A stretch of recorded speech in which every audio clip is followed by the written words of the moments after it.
Welcome back to Preps Today with John Millea. He's John Millea from the MSHSL. You can find his written work at John's Journal at MSHSL.org. You can hear spoken word artistry here at TalkNorth.com. We're coming to you from the Aquarius Home Services Studios. We want to thank our sponsor, our longtime sponsor, Pizza Barn in Princeton, run and owned by Jody Stay, our friend.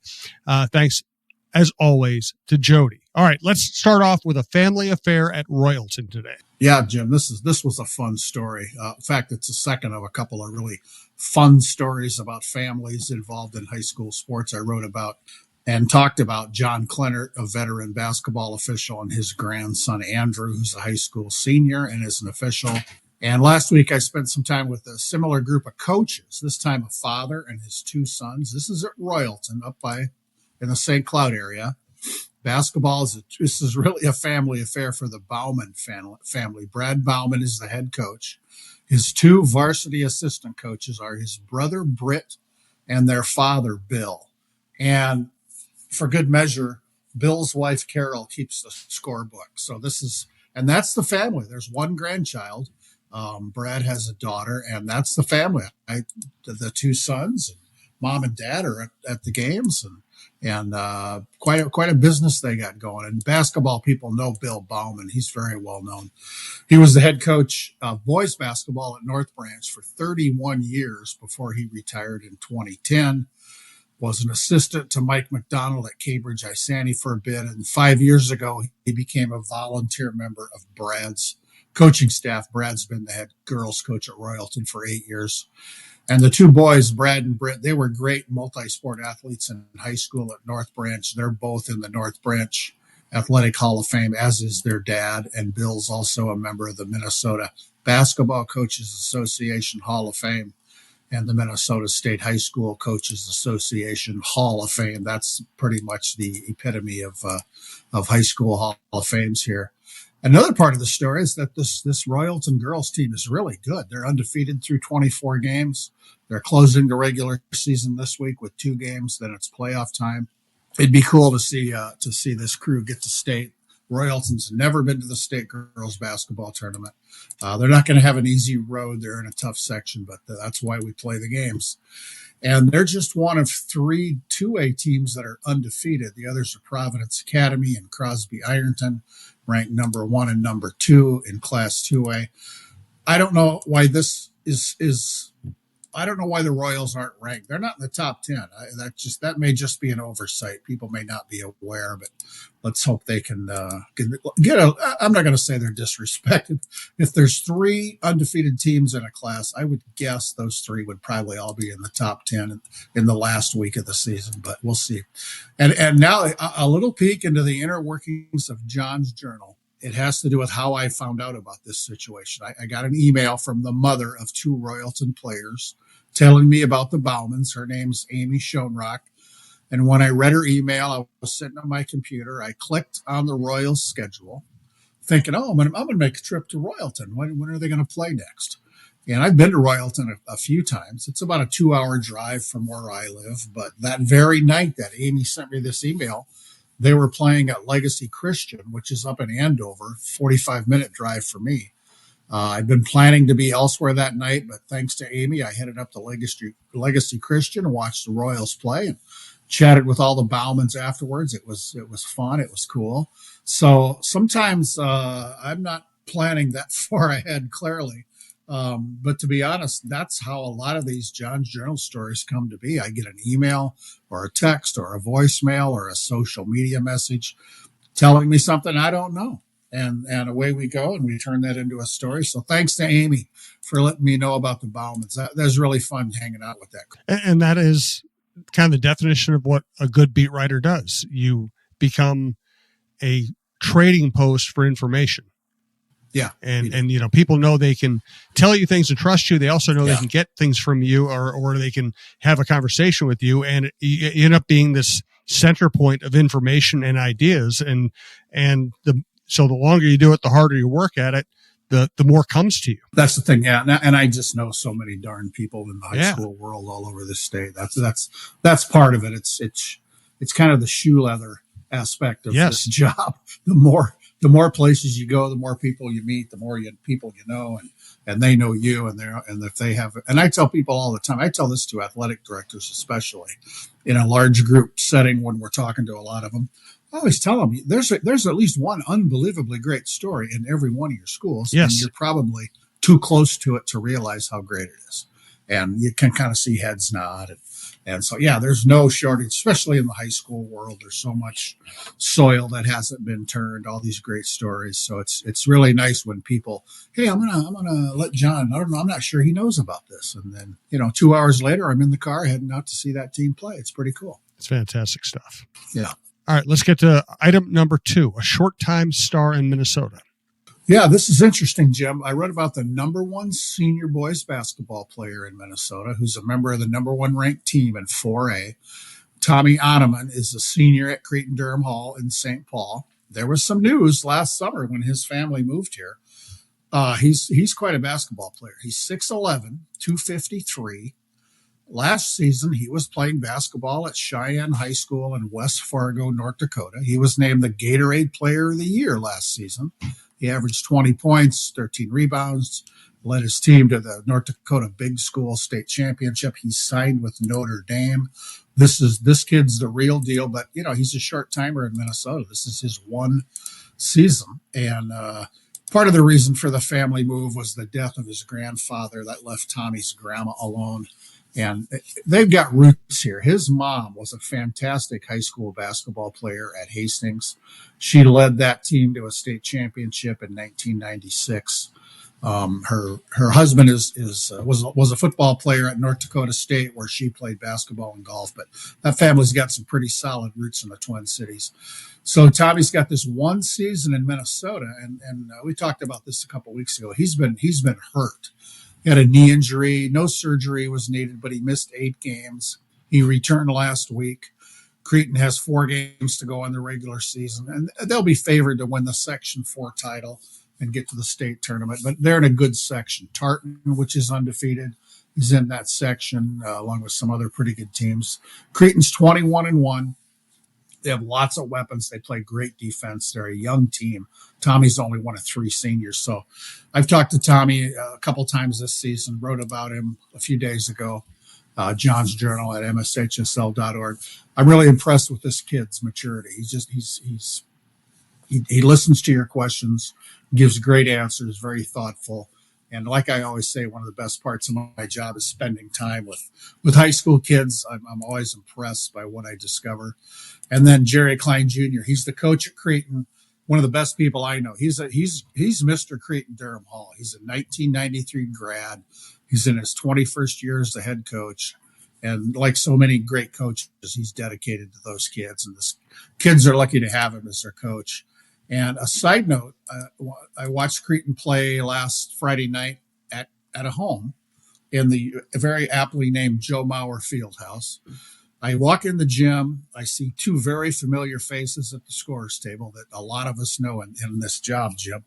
Al Schock of WCCO radio fame. He's a PA guy. Wow. He does the PA for Cretin games, for University of St. Thomas games. And then the official scorer is our friend Stu Thornley, who Stu's we know from everywhere. Stu, I was giving Stu a hard time. It was great. Wasn't sure he was a real person because I only see him on TV, at the table at Gopher games.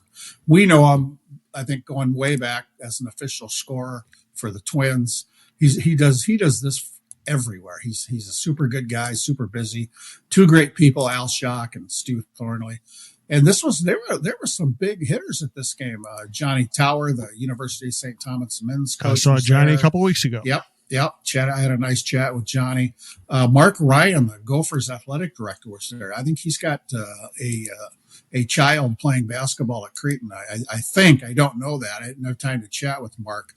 But if I would have grabbed him, we would have talked about our alma mater, Drake University. That's all we have in common. He's an AD, and I'm a slug sports writer. But oh no, good to see.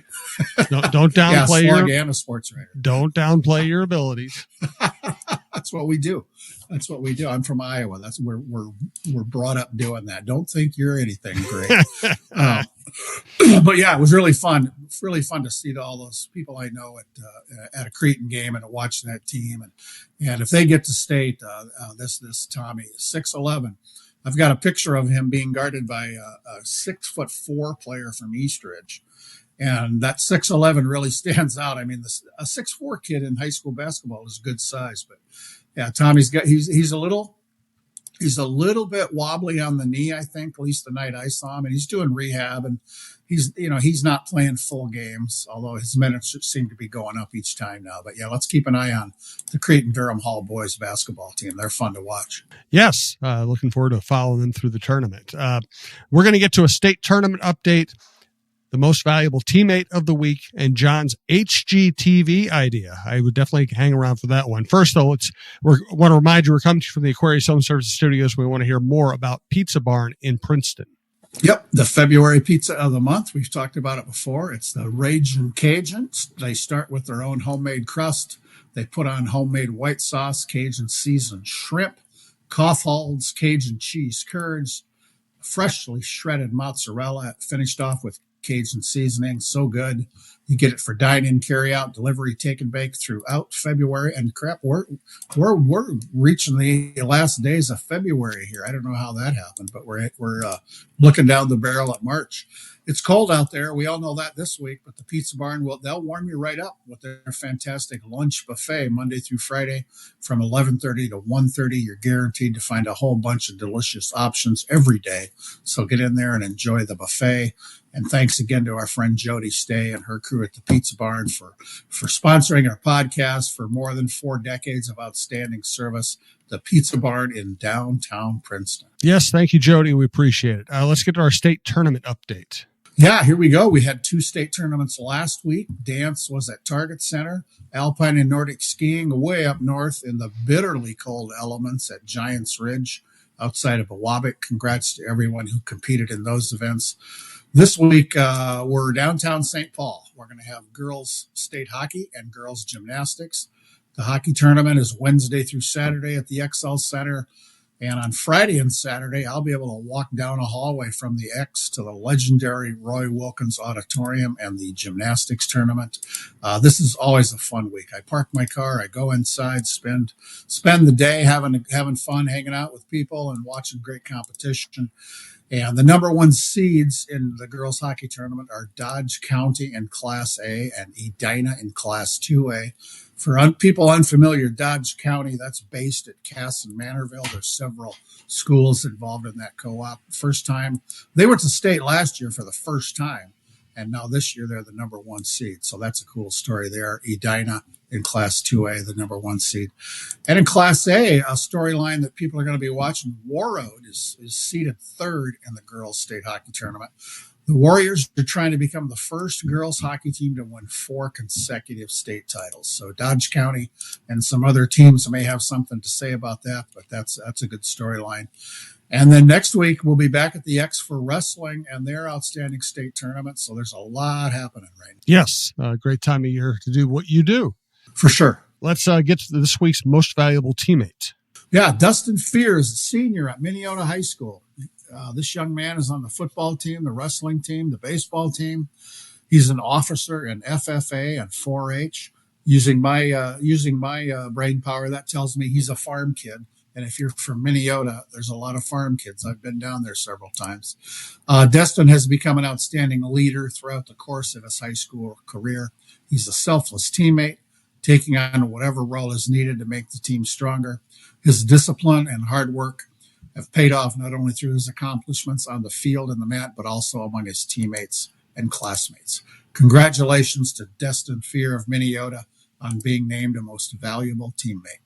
Yes, congratulations. And now let's get to what might be the highlight of the show, John's HGTV idea. This is either a highlight or a definite low light. I'm married to someone who likes to watch HGTV, home improvement shows, which means I watch them, and I don't dislike them. It's kind of calming.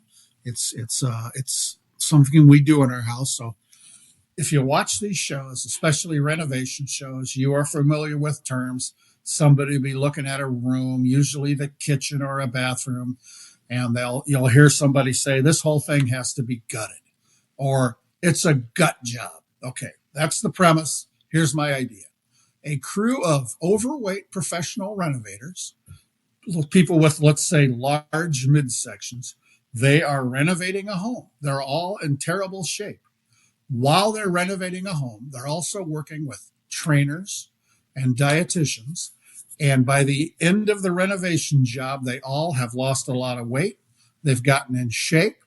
Here's the title of the show. All caps, gut job. There's my idea. That's my $1 million idea. I don't know how that could miss. I got a lot of dumb ideas, but that one just makes me laugh. You're bringing the home renovation people. You're bringing in the fitness people. Yeah. You're bringing it. It's a reality show. I would call it $1 million idea, but really in today's economy, it's more like $1 billion idea. I think so. Yeah. It's a combination of The Biggest Loser and all these home renovation shows. Gut job. I love it. And I posted it on X a while back, and I tagged HGTV on there. So if they come up with that show and I'm not getting a piece, we're gonna talk to some lawyers.